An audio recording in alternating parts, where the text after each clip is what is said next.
All right, guys, so Steve's time at the mill or at the shack is kind of drawing towards an end. And I figure while I had a Sasquatch here to help pick up some wood, we come up here and play around with the mill. The object today is, first I gotta get this log cut up and get it off of the mill. And then we're gonna get some magnolia. Steve, that's the one wood I've found that Steve doesn't readily have is some magnolia. So we're gonna get this off of the mill so we can use it. And we're gonna take the tractor, go pick up the magnolia log, bring it over here and mill it up, and that way Steve can have a couple of pieces to take home with him. Now he'll have to let it dry for a little while, which you said you got that's not a problem. I got some space to do that. But yeah. So that's what we're gonna do today. A lot of it, guys, is just gonna be some quick clips of what's going on, just to kind of give you guys the experience. The ones of you didn't know, this is my sawmill, it's a Wood Miser LX25. It's a poor man's sawmill. It doesn't have any bells and whistles. This is all manual, manpower.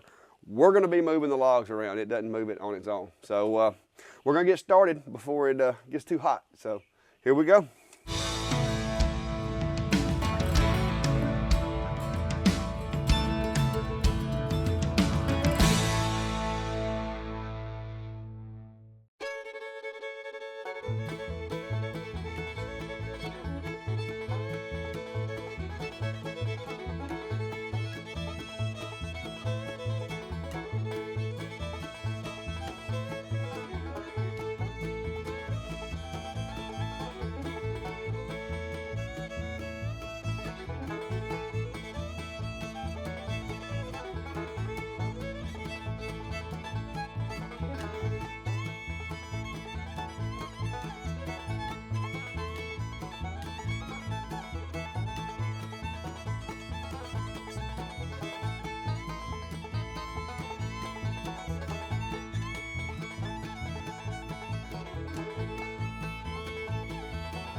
All right, well, Steve, what do you think about this log right here?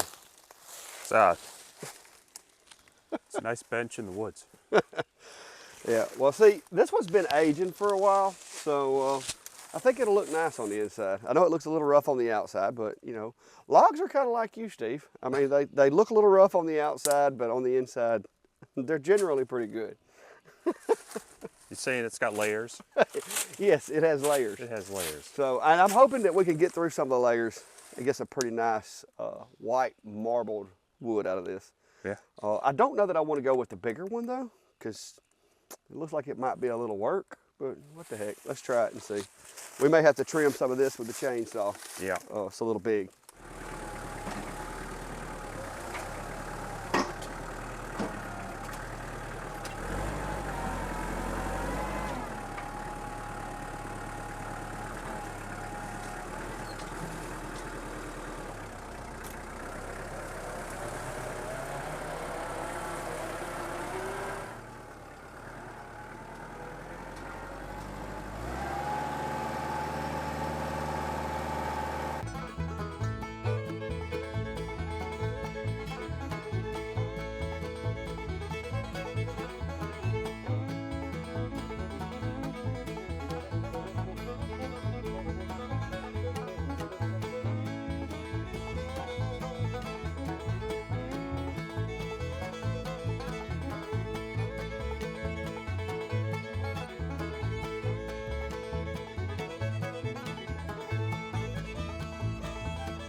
All right, guys, so we're gonna call it quits on the mill today. We went through a couple of blades. This was a yard tree, a magnolia. And with yard trees, a lot of times there's little hidden treasures. And Steve today had the opportunity to find him some treasures. You wanna show us what you found today, Steve? Yeah, there's at least 3 or 4 different nails here, and they're actually, you can see they're kind of different styles, different eras. You got one of those old kind of hand forged ones, look like back from maybe the 20s, on up to, you know, newer kind of construction nail. Yeah, this one was probably from like the 1920s or 30s, if you can see it. It's a flat-headed nail. Like, that's cool. Yeah. You found your antique today. Yeah, buried for hopefully no one to find, but we found it. So yeah, we. Hey, 3 or 4 nails here, so yeah, and this is the clat shack. Like, this is my little treasure that when I find things, there's bullets and screws and nails and staples and all kinds of gadgets in here. I'm gonna see how much of it I can find over the years. But so far, we had a couple of mix up because I'm a little rusty, and so we did have a couple of log rest stop strikes. That was my bad. And then I got me a brand new blade on there and everything, and Steve's tooling along, and all of a sudden it's just and he found treasure. So there is now treasure in the treasure chest from Steve, and we've got a little piece of wood over there we're going to name Steve. Yeah, well, yeah. But all in all, the wood turned out pretty nice, so we'll move you over and kind of look at it. All right, guys, so we wound up with some pretty interesting wood. Now, this stuff had sit a little longer than I probably should have let it. It was at that point to where if it sat here much longer, it wouldn't have been useful. And I probably wouldn't go to building, you know, like stairwells or anything out of it structural. But for what we do, making signs, wall plaques, decorative things and all that, I think we're going to be good. It's still nice and solid. And we know this because once we cut through these nails, and there's one we found too, that's right there, that's in the material. Once we cut through those, it was obvious that the material was pretty solid. I think this board, as far as the look of it, which like I said, we had some problems with blades and hitting nails and stuff, but I think this was my favorite as far as the look of it. What do you think, Steve? Yeah, definitely. If you're looking for a decorative piece, you got some of that heartwood right in there. You got some of the spalting.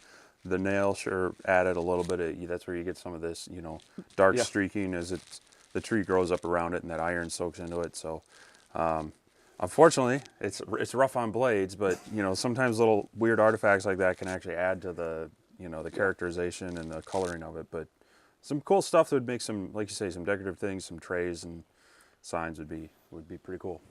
Yeah, the the wood, like I said, a lot of times you can tell that there's going to be a nail or something, especially like in oak, because you have that gray, you start seeing that gray area. Yeah. Well, I'm not as familiar with magnolia, and it's been spalting for a while, had that nice green color, and magnolia is very closely related to poplar, so you will find the greens and the yellows and stuff. So I guess I should have thought to myself that maybe some metal contributed to some of this nice coloring. Mm-hmm. But yeah, we found it though. We haven't gotten this piece out yet, but we'll probably wind up having to take that out because one of us will be taking this board and shoved it into a planer and forgot about it, and that wouldn't be good. But anyway, guys, just try to get out and do something a little different. We're trying to get some wood together. Steve's going to try to take a couple pieces home with him. He's going to pick him out, hand pick a couple of smaller pieces to take and maybe try to make a project with later on. So we'll see how that turns out, whether we can successfully dry the wood without it splitting or falling apart, and maybe we can come up with a project, because this is actually some pretty cool looking wood. I'll have lots of it, more than I need probably. So. All right, guys, so we got all the wood brought down and put into the kiln. And that's the next step. Once you mill the lumber, of course, you got to dry it, and it'll be probably a few weeks before I can actually do anything with it. But we've got the oak that we took off of the mill. I went ahead and put it in here, and I've got a little bit of the magnolia that I'm going to be bringing down and getting it put up and playing around with it in the shop. So, but what do you think about wildlife? What do you think about the process? Are you going to be able to get a sawmill at your house now? No, I mean, Not unfamiliar with the process. I got some friends who have them. Haven't necessarily been as hands-on with them at it, so it's kind of cool to be a little more, you know, get a little more in depth with it. Yeah. But no, there's no room for one at my house. I'm just lucky to have some friends with them. And I'm taking a few pieces of the Magnolia home. Of course, Yeah, I'm going watch to have out for to. that guy's. He is curious about us for some is. reason. How you doing? So I'm going to be taking some home. I'll be putting it in the basement, which is fairly constant humidity, fairly constant temperature. Yeah. I'll be able to move, you know, I'll put some stickers on it, hold it flat, get some air gaps in between them, and it's going to take me a little bit longer to dry those pieces because, you know, it's not active humidification and active heat on it. But yeah, hopefully in the future we're going to be making some projects with it. But it's cool, and like I said, in the future, next trip, maybe we can come up with something a little bit better. Like I said, because of my back injury and the mill's just been, it's kind of been on a back burner for me, guys. Right after the back surgery, I was not permitted by my wife or my doctors to go up there a whole lot. So it's kind of been neglected a little bit, but I've got to get back up there, get back to doing some stuff with it. And part of the problem too is, you know, you see how much wood we got off of that with that first load from the oak. It actually takes a little while to use that up if you're just using it for little small signs and stuff like that. And that's what a lot of the stuff that I do is, because it's, you know, if you go to Home Depot or somewhere and you tried to buy some of those, you know, 2-inch thick slabs off of the mill, I mean, you're looking at $40-50 a slab. And so, if not more, I mean, because, you know, those are good 12 plus inches in width and 6 to 8 feet long. Yeah. So you're going to be paying a pretty penny. I mean, they are. Especially the Magnolia. Well, yes, they are. I mean, you're buying it from them. You're buying it kiln dried. It's usually espresso, which is, you know, edged on 4 sides and basically ready to use. You know, there's going to be more process. We got to once it dries, it's hopefully going to be fairly flat. But you got to plane it down. You got to square it up. You got to joint it. Oh yeah, I seen, like I said the other day when I was in Lowe's, they actually had what looked like some of the scraps we were throwing away. That was just flat on one side, flat on the other. And it's good project boards for people that don't have access to a mill. But, you know, something you might want to look into, guys, for CNC projects. But I've really enjoyed Steve's company this week. It's been fun. We've done some cool projects. We've come up with some pretty cool ideas that maybe we'll do once he gets back home and we get everything situated. But he's still going to be out of pocket, out on the road for another week or so. Who knows? Something could happen. Maybe he comes back through.